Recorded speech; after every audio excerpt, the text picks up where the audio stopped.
عید کا دن تھا، قوم کے لوگ شہر سے باہر میلے میں چلے گئے۔ در حقیقت وہ ایسے ہی کسی موقع کی تلاش میں تھے جب پوری قوم میلے میں شرکت کے لیے چلی گئی تو حضرت ابراہیم علیہ السلام ایک کلہاڑا لے کر بت خانے میں داخل ہو گئے۔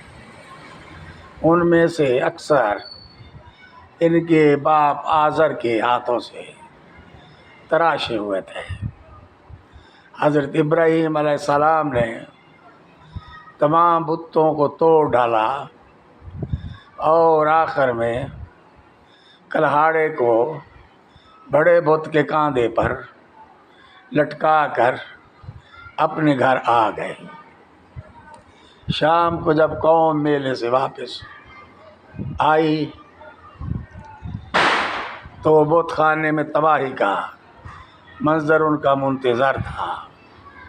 قرآن کریم میں اس حوالے سے فرمایا گیا، ترجمہ کہنے لگے ہمارے معبودوں کے ساتھ یہ سلوک کس نے کیا ہے؟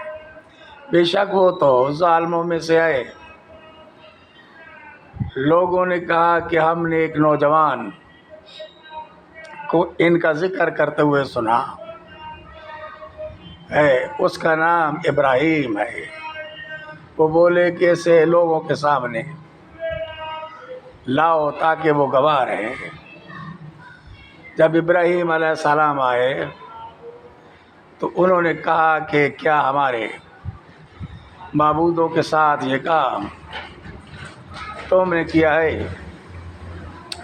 ابراہیم علیہ السلام نے کہا بڑے بت نے کیا ہوگا، اگر بولتا ہے تو پوچھ لو۔